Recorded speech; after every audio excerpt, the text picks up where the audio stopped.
Do. Hey, now it's actually working. Uh, Hi, the whole two people that are here.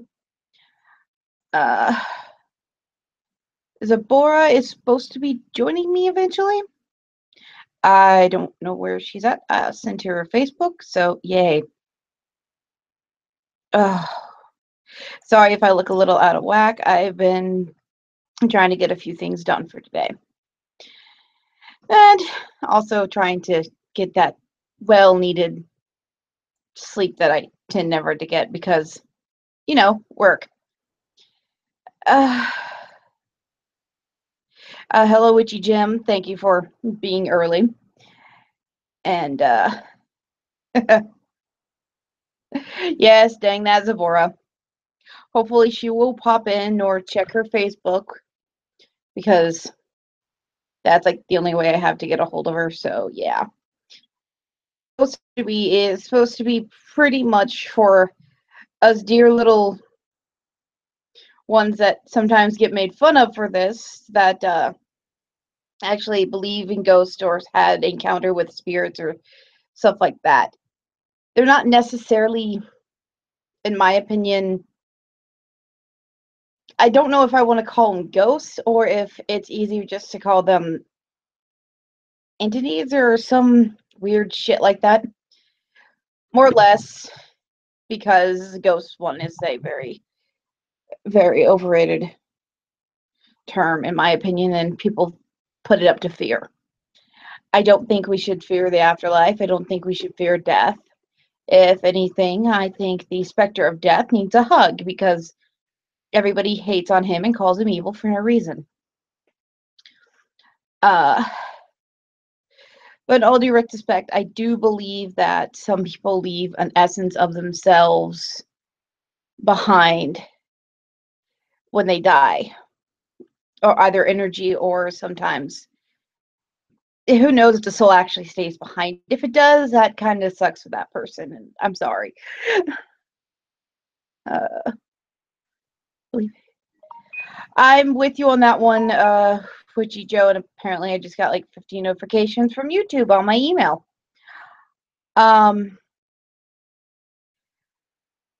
I may only be 30, but I've seen things from when I was a child. I've had experiences from when I was a child. I've also worked at a college in the middle of the night with stuff you can't explain. Standing there looking up, swearing you hear keys walking down the hall, and you're the only one in that building. And literally, all you have to do is turn the corner, and you see the other exit, and nothing but a straight hallway and doors that are all locked. Yeah, that is never a comforting thing. So, from phantom sounds to about to walk down staircases and seeing a reflection of something in the handles. Yeah, I've had experience. I've had one coworker who's had an experience that he doesn't want to chop it up to the entire school's haunted. Uh, and I will have to agree with you on one thing though. A lot of the places that are haunted, sweetie, are normally places like nursing homes, retirement communities, hospitals, because you're going to see a lot of death in those areas, whether people like it or not. Because essentially, those are places where people go to live out the last bit of their life, or to get help, or just to kill over. So you'll even find it on some hospice. And that is why I would never work security. I never want to work in a hospital, even as a janitor. I'm already doing custodial at a college, and we have 2 cadaver labs. And yeah, we were only supposed to have one, but they ended up keeping both labs open. So poor Soren actually has to clean one of the cadaver labs, and they don't like cadavers. So it sucks for them right now. I would also normally be doing this at my table, but it's too hot for me to want to sit in that chair right there in front of a window where there's sunlight beaming in. So screw that. I'm sitting on my couch. Uh, I had a recent encounter. I collected someone and escorted him out. Uh, yeah, from watching the Morgan on somebody's front porch to somebody swearing they see the Grim Reaper, I'm like, it all depends on your prediction of your specter of death. Out. Oh, wait, I think I read that wrong. I'm so sorry, Rich Jim. Huh. I'm awake, I swear it. Hello, Cece. I had a recent encounter. The motorist to collect someone and escort him out. Yeah. My question is you guys in the chat so far, the whole four of you that are watching, have something you'd like me to read out loud? And I apologize that I will probably butcher some of the language because I suck at reading out loud, as most of my videos can contest. That's why I suck at stuff like that. In the park. Cool. I'm glad you were able to go to the park and have some fun, Cece. I got off work, helped the cat house, dealt with trying to figure out where certain things were coming from, and then unceremoniously died and fell asleep until like 3 o'clock. Nothing like being in an elevator with a mortician and the body part when it's moving. I don't think I've ever seen a dead body still moving. So you got that one on me.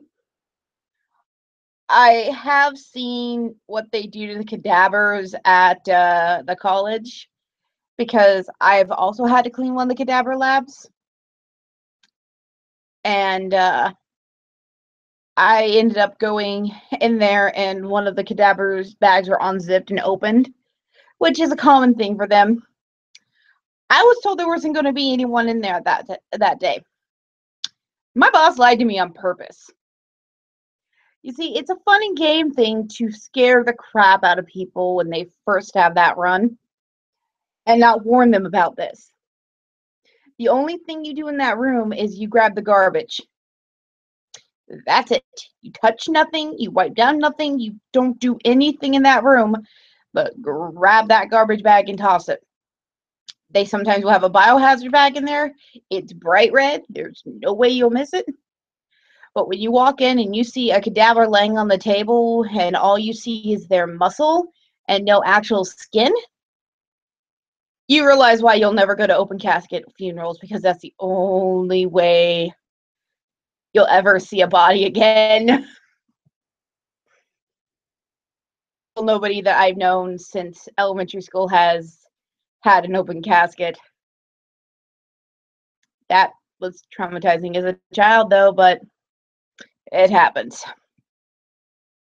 But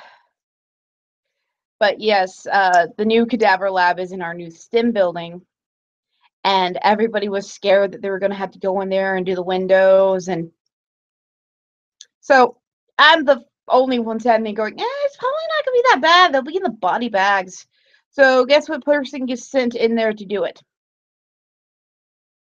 It turns out there wasn't any windows or glass in that room, so I didn't even have to go into the lab itself. Just the sitting classroom area, which still freaks people out because they have specimens in jars.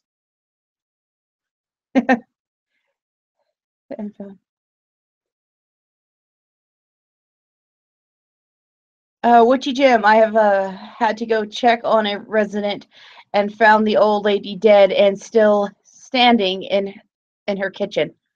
I want to know how she died standing up and didn't fall over. That's skill. That is like dead person's skill. Like, I was saying, you just die and you just stand up like this, or your back's against something, your legs lock. I don't know. I thought your body went completely limp.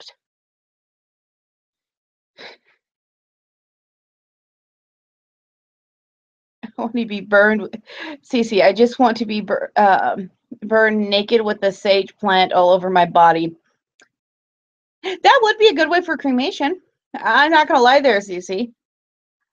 As for me, when I kick the bucket, I'd rather be cremated and put in one of those little things to basically make you into a tree.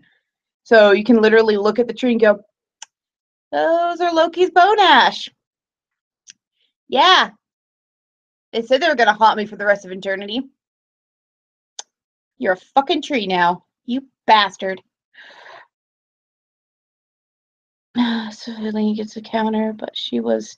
Yeah, that could do it too. But at the same time, that's just kind of creepy. Imagine going in there. Oh, okay, you okay, ma'am? Wait, ma'am?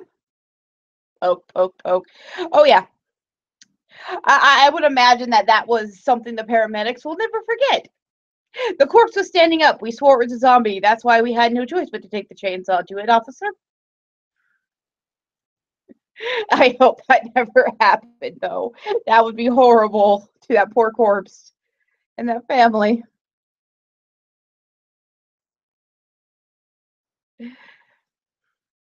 Yeah, to be a sage plant or a thorny rose bush would be fun. But honestly, I think it'd be awesome to be a tree. Because all you had to do is go, I'm here until you cut me down, you fuckers. I'll produce air. You're breathing in my dead body ash. But that's because I'm sick and twisted in the head. But you guys know this from, again, watching me. But no, I think a lot of people, when it comes to the stigma of ghost stories, want to believe that they're made up, they're something people are hallucinating, or something that is plausible. These are not myself, sorry, excuse me. But when it comes down to it, maybe some of these paranormal experiences are hallucinations. Oh, holy crap. Or maybe it is something actually happening. Sometimes you can't tell with people because sometimes you have witnesses that are far, far, far from credible. And you have people that you might believe, and then you have people that you wouldn't believe nor trust with your dog. Or you do have people that have never said things like that in their entire life. I was supposed to go investigating tonight, but I had to postpone it. Aw, that would have been awesome. I would have said videotape it and freaking post it. That would be awesome to watch. But you have people that have jobs like police officer or paramedics or security guards that are very credible people that have never told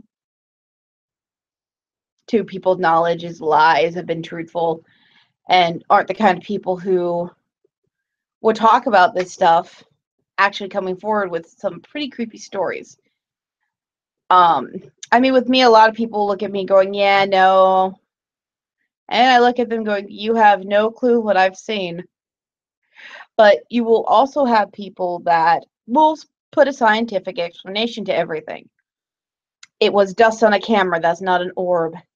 It was a trick of the light. It was somebody in the background moving something. You're pushing your perspective to being hurt. I usually do record them in videos. You know what, I would hope that you eventually start posting those because that'd be something I'd like to sit and watch. But you do have these phenomenons that go on that people try to explain away that can't always be explained away. I mean, like what happened with my sister in the back room. Yeah, it could have been explained away that one of the girls accidentally, out of fright, was holding down the light. But when they did not physically feel a hand, but they felt the switch, that was the problem. So it's kind of hard to discredit a group of people, where it's easier to discredit one person in general. Um, like I was saying, Witchy, if you'd started to put, if you guys ever start posting those videos and whatnot, I will definitely watch them because I do like the paranormal stuff. I'm not gonna lie. I used to watch Ghost Hunters, Ghost Adventures, all that great stuff when I had TV. I did watch Paranormal State. All right, I'm gonna have to add you on Facebook, Witchy Jim. Which honestly, if people need to ever find me on Facebook, if you actually look closely to my name on here when I'm on Haven, you'll realize that's actually my legal name. Unless I'm hosting Haven, then you won't see my actual name.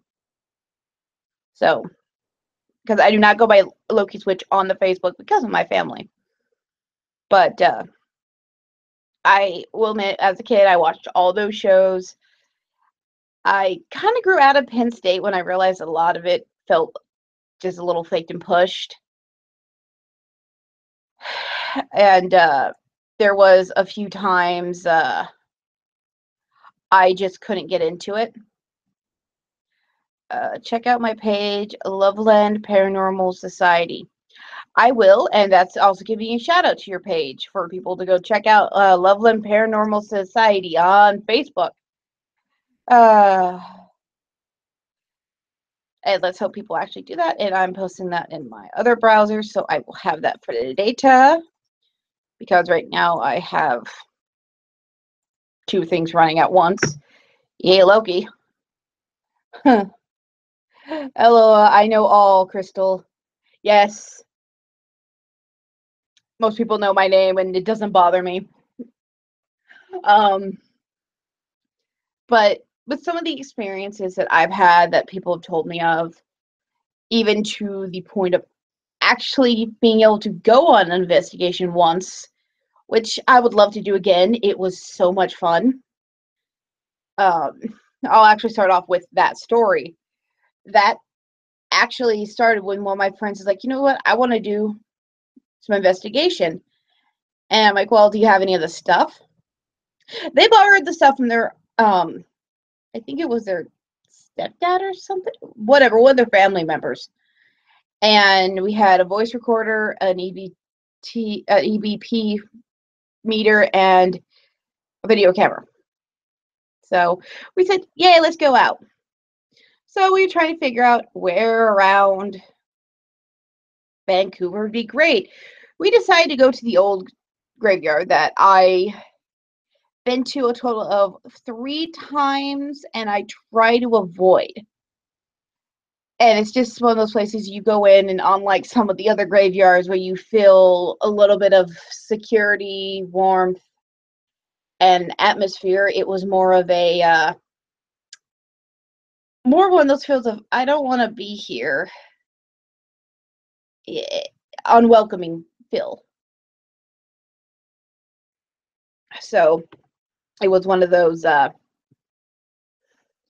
one of the favorite places to be.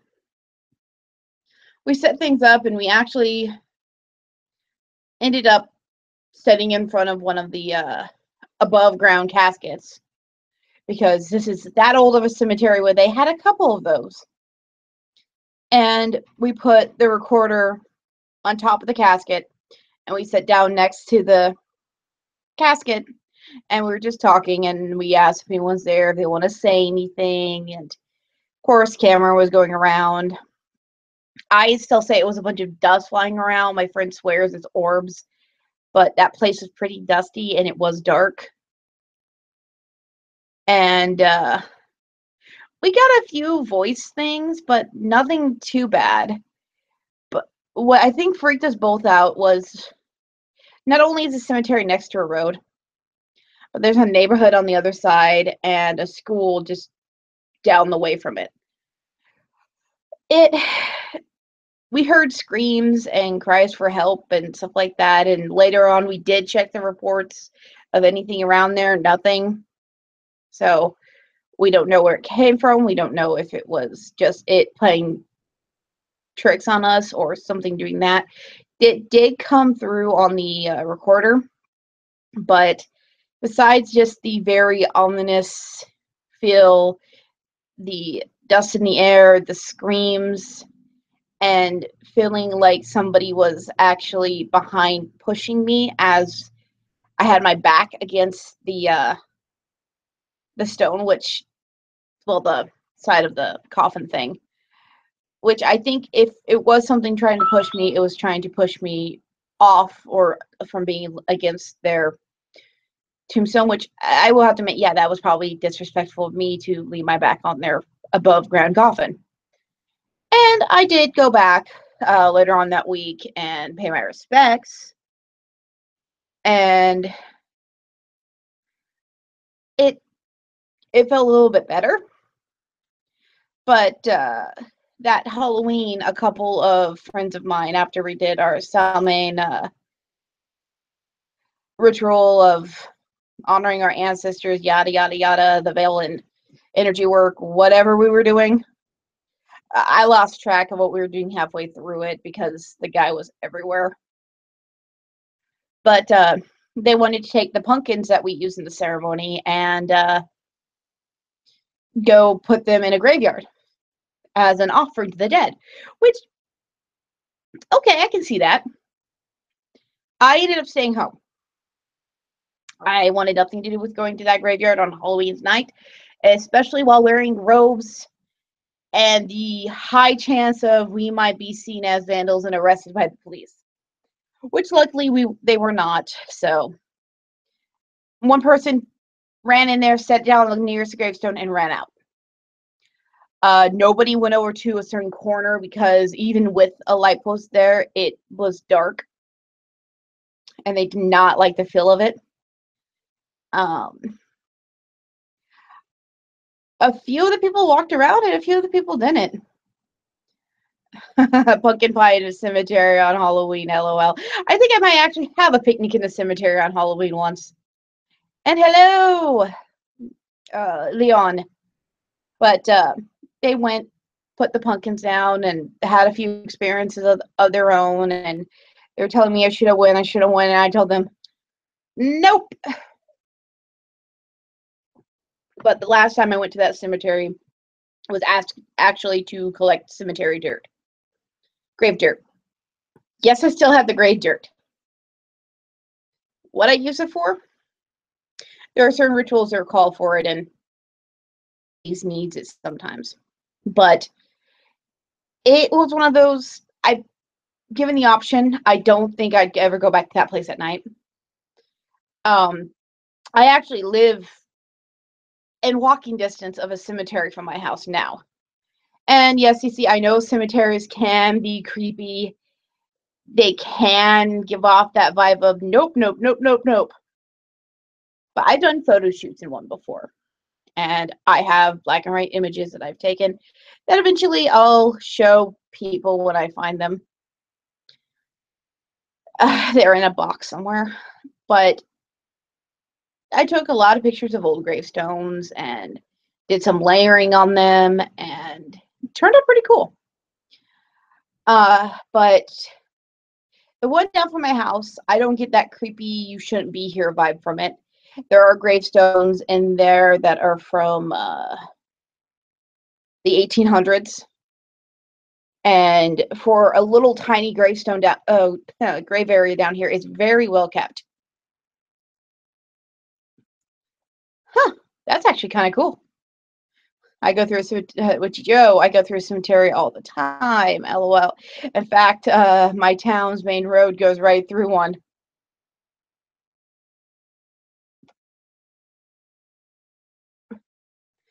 I do find it interesting because we have multiple cemeteries. Obviously, in Vancouver, it's a big place.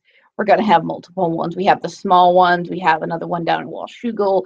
We have two that are less than a half a mile away from each other down on Mill Plain.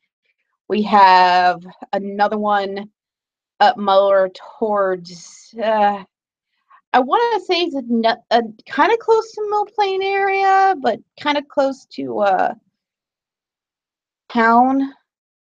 So we have at least 4 to 5 that I know of. Um, I feel like a spirit is here around, but not in the house. And there's a reason I won't do tarot at night unless I feel like it's okay. I would kind of disagree with the being afraid to do tarot because of a spirit. As far as I've ever had, tarot cards to me have never really pulled something out of nowhere or a spirit out of anywhere. Um, for other people, it's different. It is a type of divination. Um, I have scrying mirrors all around my house. I have the my tarot decks that most of them are wrapped in their bags or in their boxes or have black around them. I have my pendulums that just sit on the open on my altars. And I have my board that a lot of people, when I have my stuff over at the table, can see right behind me on my altar, visible. But something I've learned that actually works pretty well if you want to try to do scary readings. I hate to say it because I've gotten nothing but two very bone-chilling readings from these. Was I used my actual spirit board as the board I laid my tarot cards on, which I will probably never do that again because when I draw the same card multiple times after shuffling it, I don't like that outcome. It scares me. Um, but that could also be due to some other reason. I don't necessarily pull paranormal reason into tarot cards. I see that as just a divination of into past, present, future. I don't really see it as calling spirits. Um, but some do, so I'm not gonna say that you can't.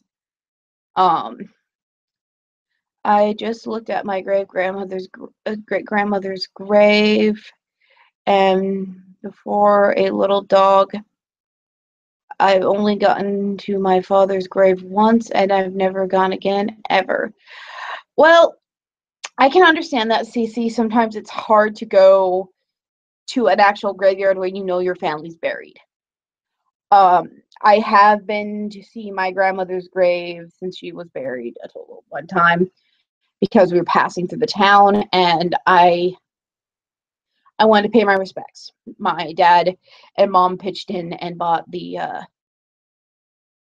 quartz, rose quartz, and granite tombstone because my grandma's favorite stone was a rosy quartz. And that seems to be a lot of people's favorite stones from her time period was rosy quartz. And I paid my respect by putting a lily down and putting a hunk of rock down for her too. Um, but I've only been able to see her once. I've never been able to see my grandfather's. I have no clue where or if my biological father is buried or if he's in an urn or somewhere. I don't know where he's at. So obviously I'll never go visit his grave. Um, I've visited my stepdad or my dad's parents' grave on multiple occasions to pay respects, and it's in a military cemetery, so I obviously am very respectful in there. Oh yeah, I forgot. There's another cemetery up by the college, less than a 10-minute walk from it because it's the VA cemetery, and it's down on Fourth Plain. But I think honestly, if when my parents die, that is going to be the hardest on me because I don't know how I'm going to hold up. I know they both want to be cremated, but they both have guaranteed spots in the ground because of my dad being retired Air Force. So I will probably visit on a yearly to couple month basis because to me, he's my dad. He's the best thing that ever happened. Um, my friend Melanie's grave twice, and I had to leave because I couldn't hold myself.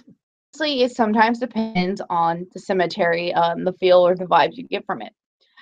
I know cemeteries can be a scary place and a scary topic because it's one of those taboos of dealing with death. you go into a place where you know it as death. And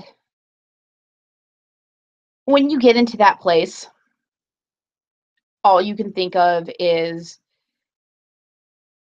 I'm walking on somebody's final resting place. Half these people I don't even know. If I do, then damn, I have too many relatives. What is the proper respect for some of these people? And God, I hope I don't see a ghost. Those are normally things some people hope.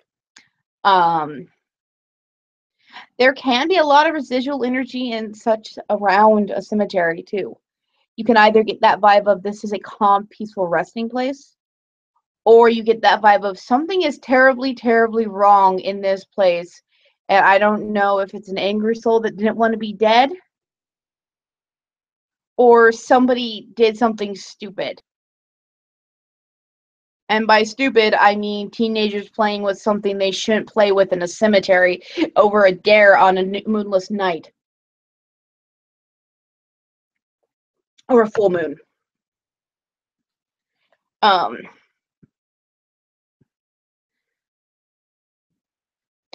I barely knew him. His energy was everywhere. He lived in another state, and yet,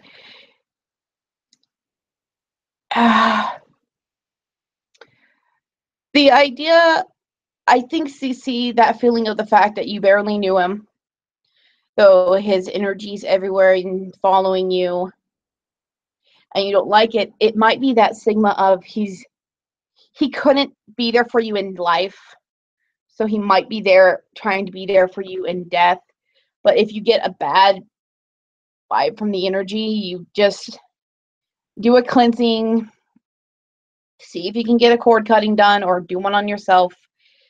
Because sometimes the feel of somebody's energy being around you, even though they're long gone from this world, can be stuff that leeches onto you from them or from regret. Even if you don't think you have any, you may have a slight tingle of regret in your past.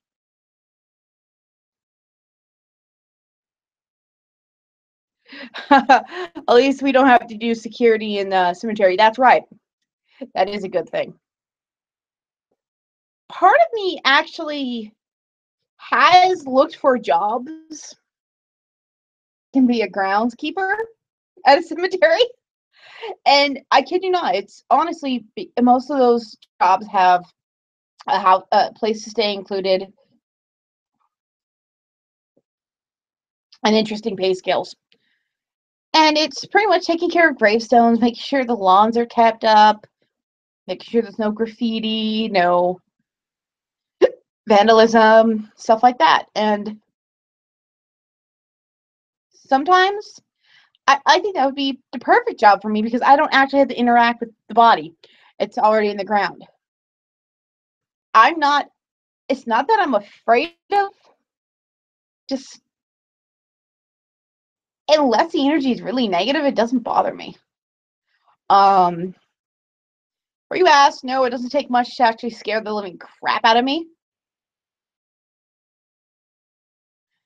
But as for the idea of energy following you around from family, it sometimes is either family that never got to know you, family that wanted to be closer to you but were afraid to in life, ones that can't let go,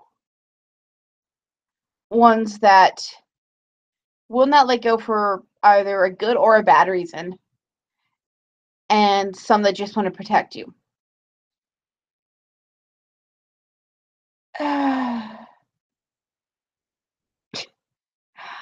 I honestly, I'm thankful sometimes to have my grandma's energy around me because she was the most grounding person I could have known. And sometimes I feel energy around me that I know who it is and I don't want it, so I sage. I burn sage like it's going out of style. And that's probably why I also make my own sage bundles. Uh,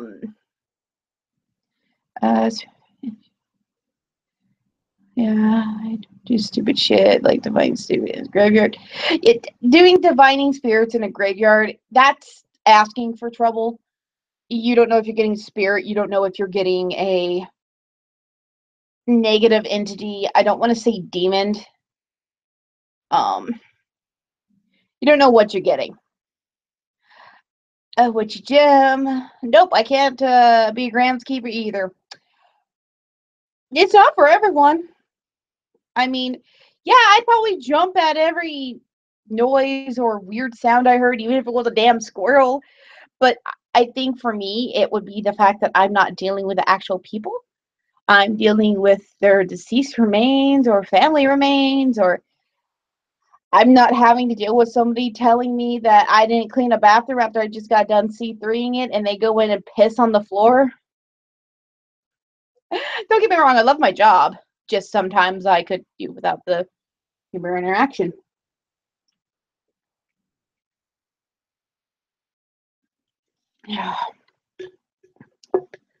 I sage my house all the time, especially when I worked at the nursing home. Tons of spirits there. Yes.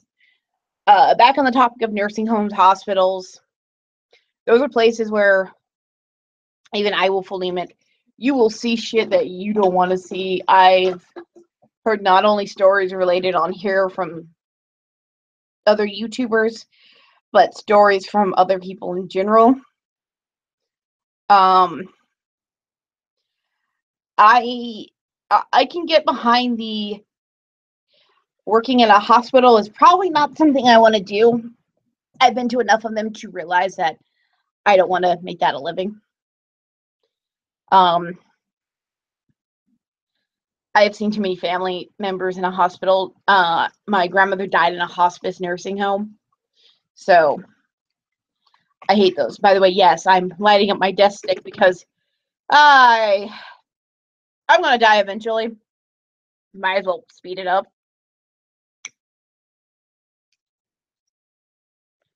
I saw shit. I wish I could unsee sometimes. Which Jim, I think that goes for all of us. I may have to change the title of this video eventually. Uh, there are some things that I think we've all seen that we wish we didn't see. My good coworker and a good friend, and so what I should have called and harassed for a little bit today. He is a big skeptic. He believes in energy and stuff being left behind and such like that. Well, he was working at one of the buildings, APH, which is one of our science buildings right next to South Science, which was the home for most of the culture lab, so the biochemical lab and the cadaver lab. And he was walking down the staircase. Mind you, this staircase, the lights go out infrequently. There's a really creepy ass picture that someone says it's beautiful artwork that they've spent thousands on that's in this hallway. That picture scares the bejesus out of anyone, regardless of the time of day it is. A lot of us custodial staff hate it. I digress. He was walking down this thing and he put his hand on the stair railing and he was walking down. It felt like something put its hand over his. He moved it away and has never actually held onto the railing of that staircase ever again. In fact, if he can avoid it, he doesn't use those stairs. Has he seen anything weird happen at the school besides that? He said once or twice he's seen some really weird things, but nothing too defiant. I've had weird experiences from things moving in the classroom above me while working in the mudroom and going up there and seeing stuff that weren't in certain places put into certain places, to being in a completely locked building, like I said, and hearing somebody's keys, my keys being firmly in my pockets, and looking over the corner, because the layout of this building is simple. There's a long hallway. There's a corner turn that you take, and that gets you to a bathroom and the custodial closet. You come out around that corner, and at the door, and at the end of the hall is the door. Your entrances and your exit, whatever you want to call them. And then rows of classrooms. It is past midnight, doing floors. I turned off my machinery. I was breaking things down, and I thought I heard the telltale signs of one of my coworkers' keys. So I go, "Hey, who's there?" And then it sounds like they're moving more rapidly towards me. And I look around the corner. I hear the keys. I see no one. So I call my boss on my radio, asking him if anyone is around this area, and I get the response of no one's around my building. No one's in or out my building. Even security said they're not near it. They were at their depot. That freaked me out. Then there's been those times where a coworker and I walk out of a building and say that, well, we'll be here tomorrow, after a coworker had passed away, and that was his last run building, with me at least. And it sounded like somebody opened the door behind us and said, "I'll see you ladies later, catch you on the flip side." And we both turned and said, "All right, see you tomorrow, too." We just went to his funeral last week. Should we run? No, let's just walk really quickly away from this damn building. Hotels can be a freaking scary ass place too. My mom did work at a place in Telluride.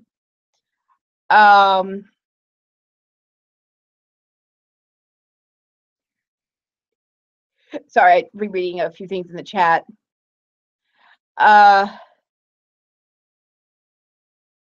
Yeah, never do divination at hospitals, graveyards, and sanitariums. No, you don't need to do any of that stuff there. They're already there. I had a witchy gym. I had spirit pull a fire alarm in front of all of the nurses, and the fire department couldn't believe it either. Or hear someone giggling in a big building. The giggling, I've heard giggling. Imagine hearing a child giggling in childcare, and it's the middle of the night and nobody's in there. I fucking hate that building. I really do. Creepy ass dolls too. As for the hotels, my mom worked in security. She also did housekeeping. She did secretary work. She did HR work for a hotel chain, and known as the Wyndham chain. The hotel, different than a motel. The hotel she worked for was the PSEC Telluride, Colorado, and she's seen things get into an elevator, and then get into that elevator herself, thinking someone's there, turn to say something to them, and no one's standing there. She's been watching security cameras and had things that she can see right through walk through people. My Uncle Jim was doing night security one night and walking through the lobby on their off season, where it was actually closed to guests because they were redoing a few rooms. And it was him and a skeleton crew that was there that night. He was walking around with his big old mag light, and you have this 6'7", no, not 6'7". He's about 6'5" guy walking around with this huge flashlight, just tossing it around. And he saw something, clicked his flashlight on it. Nothing was there. He turned off his flashlight, and something was standing right in front of him. He played it up to it being a trick of his eyes adjusting not too fast. It's called the Peaks. I actually lived in New Glen, Colorado when my mom worked in Telluride. I've seen fireworks displays in Telluride. I've skied in Telluride. I have stayed at this said hotel before because we got snowed in. Our bus got snowed in when we went on a skiing trip. Most everybody was lodged up in certain places. They opened up the extra lodge for people to stay in, and my mom just so happened to be at work that day, and she was snowed in. So she pulled some strings with her boss, and I got a end up going home with her the next day when the plows came through to stay with her at the actual hotel. They are freaking nice. And yes, we did get to stay there for free. All my friends were a little jealous. I'm like, hey, this is what happens when your mom's in the hotel biz. Woo, woo, perks. But living in Colorado, where a lot of my paranormal experiences have happened, being surrounded by mountains, being surrounded by Indian tribes and ruins, having family members date and marry people in the Pueblo Indian tribe, and being able to go to powwows and such, that was cool. Being able to know that culture was awesome. And while in Telluride, I've seen things, I've heard things, that hotel scares me. But my Uncle Jim, like I said, after this thing appeared in front of him, he played it off as a trick of the eyes and the light. Until later on, he was sitting there with a flashlight reading something because the power was out. And he heard somebody lean in against his ear and start whispering to him in a language he didn't understand. The first thing he did was pull up his radio and ask, the facilities around me. And he got told, well, the closest person to you is on floor 4 doing their patrols. I'm going to go join them for the rest of the night because I don't want to be alone. This man is hard to scare, and that scared him. I don't know what was said. He didn't say what language it was in. It's just a language that he didn't understand, just felt hostile. And it being Telluride, it could have been a Native American tongue. I don't know. I've been to Mesa Verde, Colorado. I've been to Crow Canyon, Colorado. Both places I've had experiences. Both places so had my class, and so has the groups of people. From watching somebody walk out of a mud hut and walk off the edge, where apparently there used to be more land. That's terrifying. Or staying the night at Crow Canyon, going outside because it's too hot in the room, and seeing what you think is a powwow going on in the middle of the yard, but no noise is coming from it whatsoever. I wasn't the only one that saw it. When the caretakers saw it too, they were standing out there with me as they were having a cigarette. I was a teenage kid sitting out there talking with them. Yeah. The Peaks is a very nice hotel. It is very upper class. It is expensive. I was able to get into places that normal general public is not allowed. The Peaks has also held host to celebrities staying up there. My mom got to meet and got a t-shirt from Paula Abdul back when she was staying there. She met, what was it? Joan Jett. She's met Sharon Osbourne stayed there at one point. Arnold Schwarzenegger had stayed there. Bruce Willis. A lot of actors go up to Telluride to escape Hollywood for a weekend.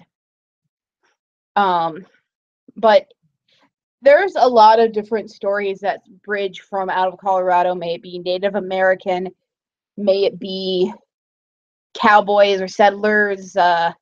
Another place down by the small town, or the remnants of the town of Yerevan, Colorado, you will see a lot of things that you shouldn't, but that also could be due to radiation still being somewhat present. There's also the hanging flume. It's in between Grand Junction and Natarita, Colorado. It's kind of like in the middle in that canyon area. I don't remember what the canyon area is called, but the rest stop there, you can go and see actual pieces of the flume.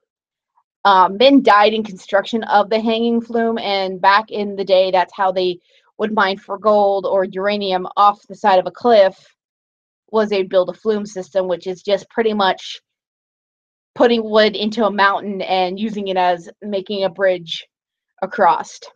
No safety railings or anything for the most part. People died in making it, people died in using it. And people have died in general just trying to lean over the edge of the thing and fallen. People aren't smart. Growing up in a small town surrounded by not only old mine shafts, but old tunnels, mountains, the San Miguel River.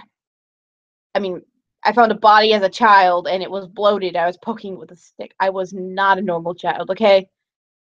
That was my first experience with a dead body, was poking a dead body with a stick.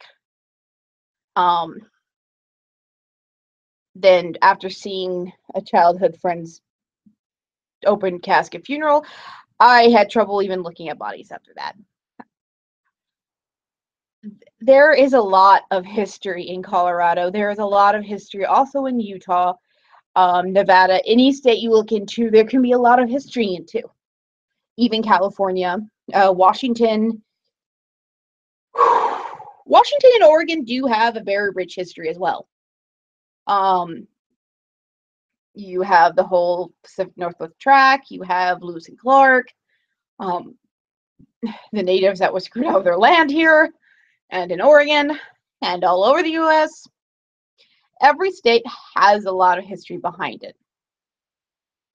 But the one thing that I've always learned when it comes to sightings and ghosts and apparitions is you most likely, if you really want to find some of those, would be in places where great traumas have happened. Yes, the desert does count.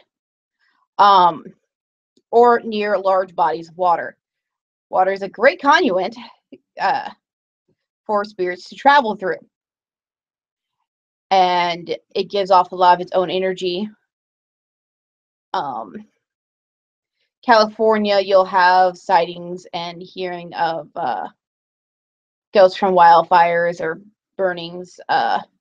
Here,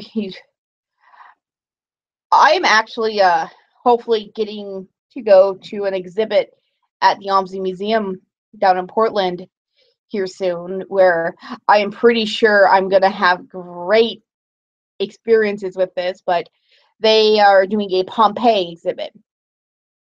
Some of the actual body casts of the people, the death casts, will be there.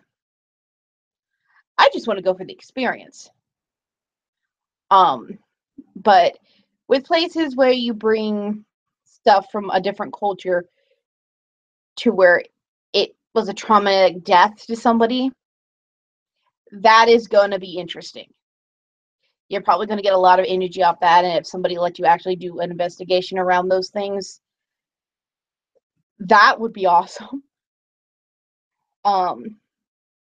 But if you just look at the entire history, not only the United States, but the world, there is a lot of places that are probably paranormal in-depth thing. Nope, I'm done seeing dead bodies. I'm with you there, Jim. But the death casks, the mold from Pompeii, those are interesting looking, just looking at pictures of them. I did go see Body Works, and another reason why I can actually look at real dead people. Very talented, I would say. If you don't know what Body Works is, look it up. And you'll understand the structure and meatiness of a person's body underneath their skin and their cartilage. But a lot of people will come up with the thing, if ghosts were real, then wouldn't spirits be flying all over the earth? I don't necessarily think that. I don't think that we're overflown with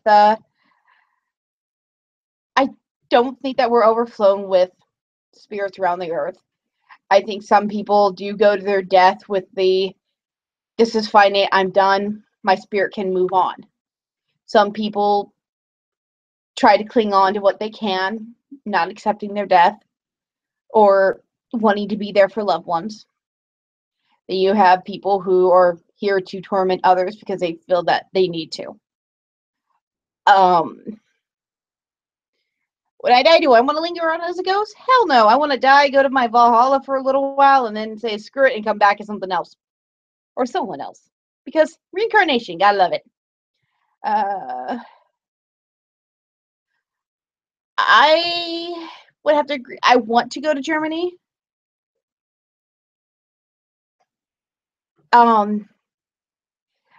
The only problem is I would be one of those people who would want to go through one of the death camps.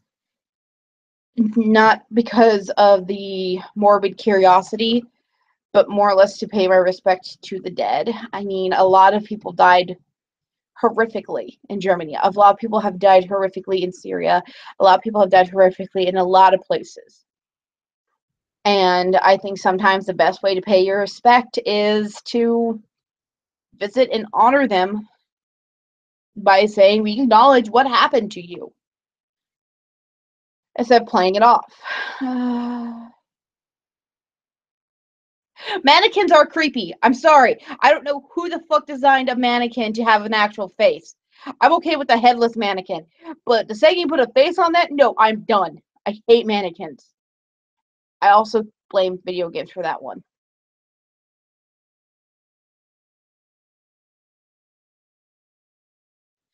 Yeah,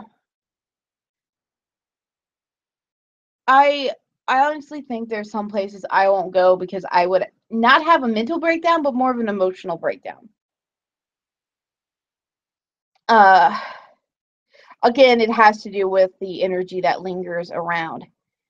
And I have not gotten a message from Zavora yet. See, what this was supposed to be was Zavora was supposed to hop on with me. We were supposed to have different ghost stories and experiences that we've both been through, and she was going to try to get Lady Ambrosia on if they so happen to pop into the chat. I will throw a link up for those two because right now they're bad girls. Mostly Zavora is because she has not been on Facebook since she told me to go to bed at 9 o'clock this morning.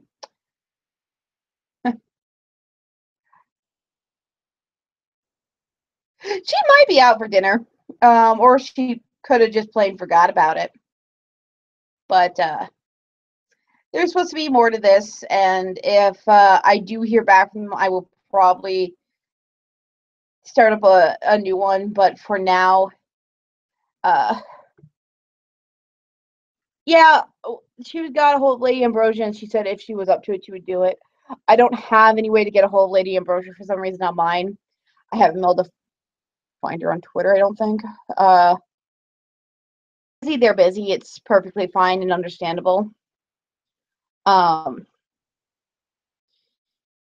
Hopefully, I can start doing at least Friday night talks like this and getting more people on. I will probably do a Saturday one eventually where Soren wants me to actually interview them. So you might see one with Soren eventually. Videos follow 3. Yeah, video games know how to seek on our inner fears of life. I'm not gonna lie. Uh, Video games know how to pull out everything from heartstrings to your fears. But that's also a way people experience fears without actually having to go out and experience them themselves. As for a few of the other fun things, when it comes to other hauntings, there's one place I do want to go, and this one is kind of a bit of a morbid curiosity. I'm not even going to lie there, but I do kind of want to pay my respects and my condolences. The Suicide Forest in Japan. Even if it's just to stand outside of it, I think it'd be an interesting place to at least see. And yes, you need to get your PC working again, Jim, and I can pull you on here and we can have fun conversations. I know that is probably the most morbid place I would want to see. Would be the Suicide Forest.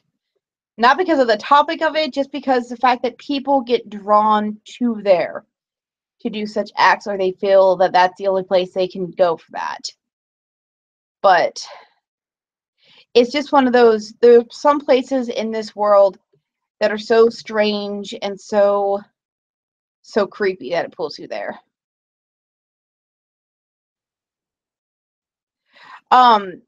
Hellbound is probably off doing something, and Dorian is too. Um, Normally we only do stuff on Heathen Haven together, or I get pulled onto one of his, which is fun. I want to go check out the Dark Forest. That's where the guy on Mountain Monster goes. That would be interesting to go to as well. I mean, there's a lot of different places in not only the U.S. but around the world that people get drawn to. Um, Japan itself is a haven for spirits because the Japanese people's beliefs.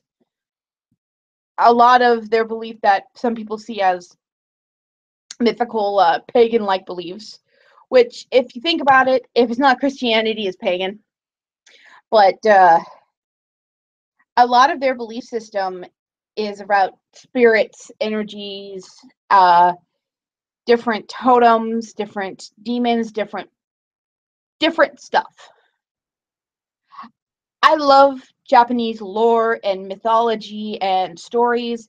That's why, honestly, with their culture, there is a ton of impact when it comes to spirits and that land to begin with. Somebody asked me if I had the chance where to go to Chernobyl. No.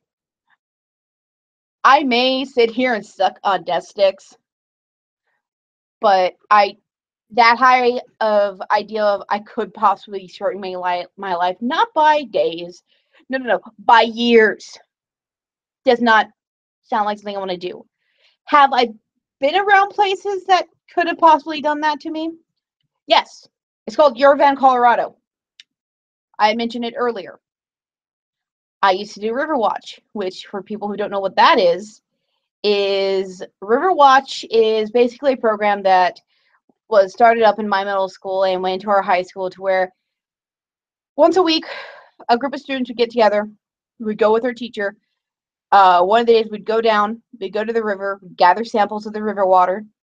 Then the next day we would the next meeting, because after we gather the samples, we do the temperature, we do on-spot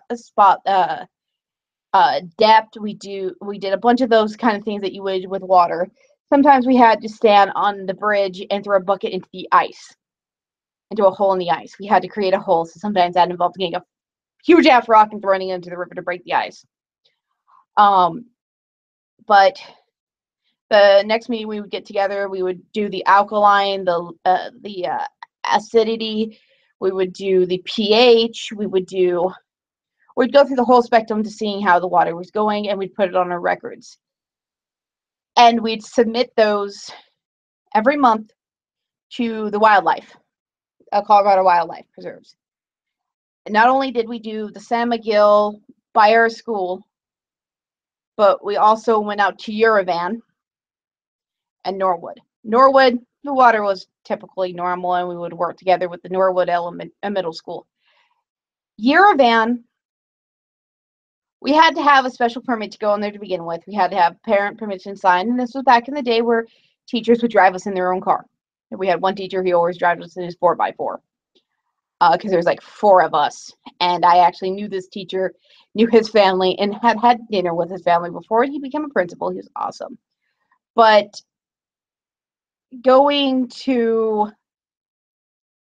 Yerevan, in the winter, we would do the bucket from the bridge. Though even we'd go down to the ice down there and just break a hunk out and take it and freeze the living daylights out of our hands. During the summer, Yerevan was one of the few ones that we could put on our water shoes and go in the actual water, because that part of San Miguel, it never came above my knee. We'd get deep water samples from that one. And Yerevan used to be a uranium mine. Hence the name Yerevan. It closed down because of so much radiation poisoning to the people there that lived there. There are still a few remnants of old houses there. It has been deemed safe to use, to go around, to be in. The radiation level has gone down, but they urge you not to spend more than a couple of days there, because after being there for a couple of days straight, then you can start. The samples from that area in the river sometimes would get mixed. It'd either be fine, or it would be normal, or there would be a little bit more alkaline in it than there should be. And we'd redo the test over and over again.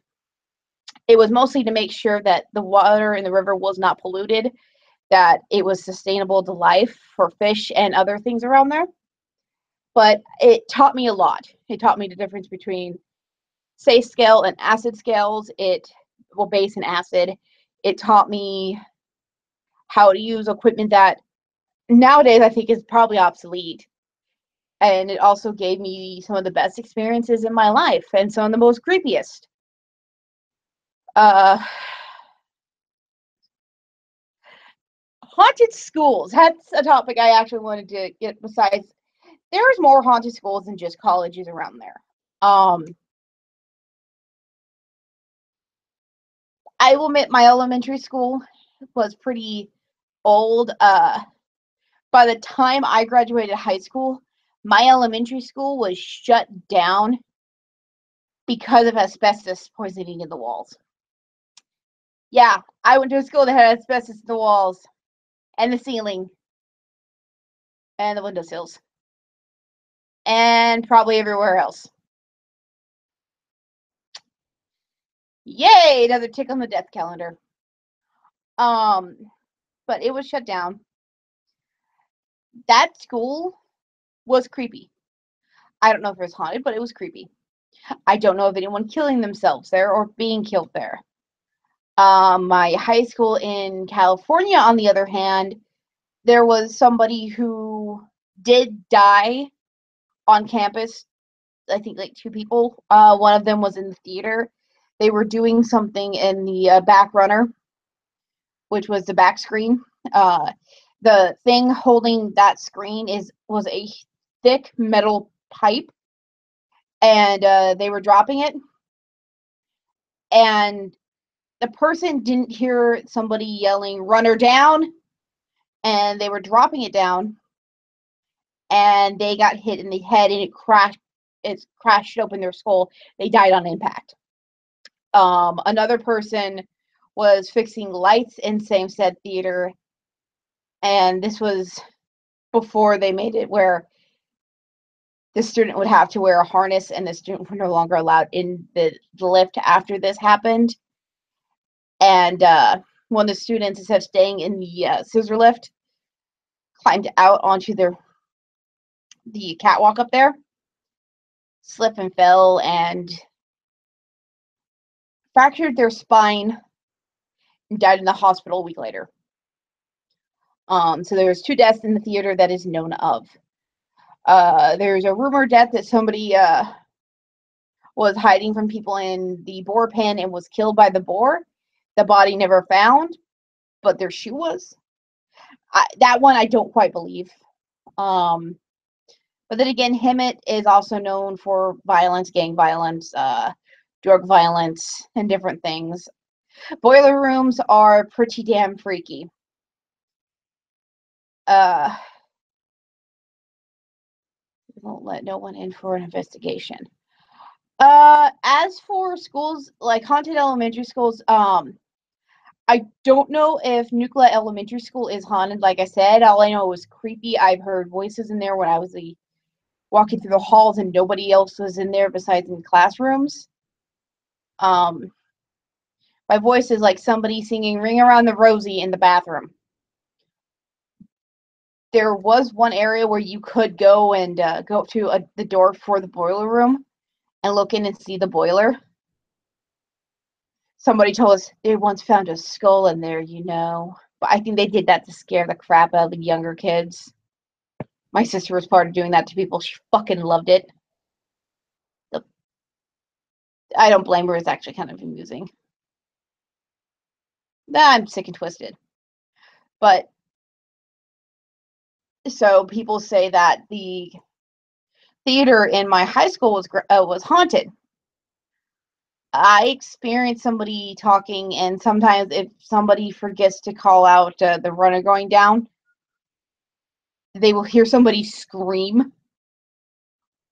Um, Not a lot of people know the story unless they ask about it, and sometimes it will be told to classes as a warning. This is what you need to do if you're working curtain crew. You need to remember that. You need to always call that out, even during a show. Or it will be passed. You have to say it to one person, and it has to daisy chain down. Um,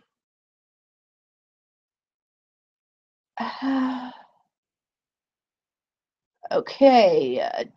I used to hate checking the boiler room. One place I used to have emergency phone ring all the time is to the security officer, and we would have to go check. That was Witchy Jim, by the way. I would agree. When those things happen and you don't know what's going on and you go down there and there's nothing, boiler rooms can be the scariest thing ever. Like I said, I tend to avoid those. I think the scariest rooms I would ever actually imagine, even in a household, some places in Colorado, and I even had one when it was big to go hunting there. So they had some houses had their own outdoor meat storage locker kind of thing, and we had one. Did we use that for meat or dead carcasses? No, no, no, no, no, no, no. We used that to store our boxes and boxes of stuff that we wanted to be waterproof tight. So old family albums and stuff like that. I hated having to go in there to find anything.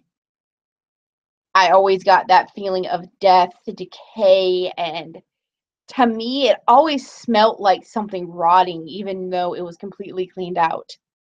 I hated it. When we were moving from that place after my mom pulled all the boxes out of there, I did go in there once with a flashlight and my older sister. We both stopped and looked into it, and we both said, "No, we're not going all the way in there." We saw no stains. It was pristinely clean, but it gave us that feeling of we don't want to be around here, regardless of the fact that probably only dead animals have been in here. That is the key word of probably. With boiler rooms, I think it's also the stigma of people dying of overheating in there. Yes, I will have to admit there is always that interesting smell in a nursing home of you don't know if that's death or somebody rotting alive.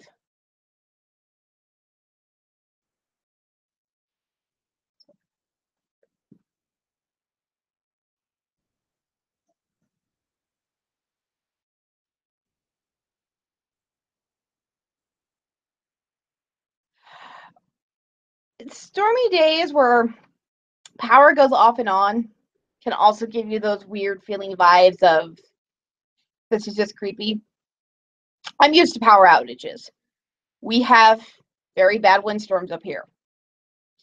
Um, Power outages do trigger a sense of fear with people, and that's when some people claim they see ghosts as well. But that's also because your fear is heightened by the idea of you have no light besides candlelight or flashlight. In some cases, neither, or all you have for a light is a hesitating cell phone. Excuse me, but it can trigger fear.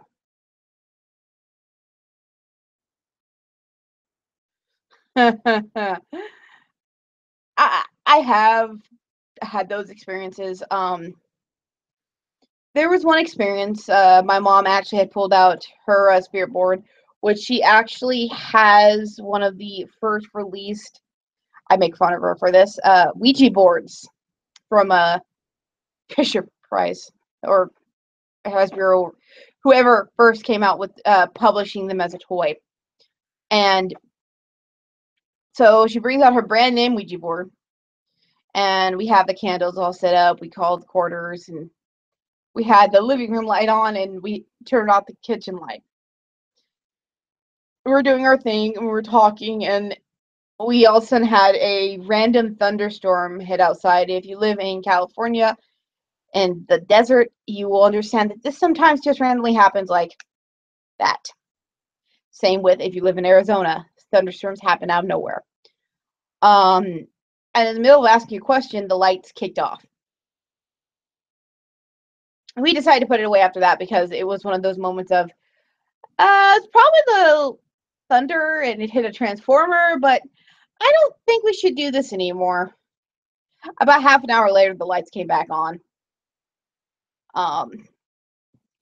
But sometimes you can have very creepy things happen during doing something or talking about something. Like I said, with all the sightings, some can be explained, some cannot be explained. As for some of the stories that I know and have been told, sometimes I do look on the side of the skeptic, because you're going to have somebody sit there and go on the side of a skeptic.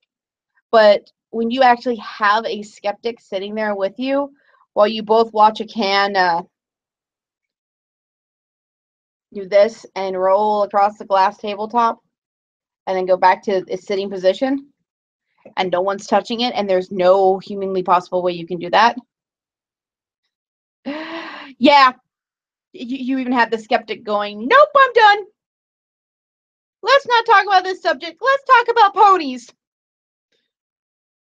Yeah, never talk about throwing away your dead mother's wedding dress, ever. My ex learned that the hard way. But but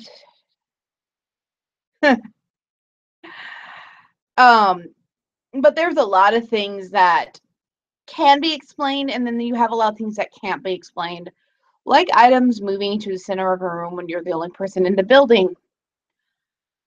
Watching something walk through a wall, running into a security guard that does not work there and in the wrong time period clothing.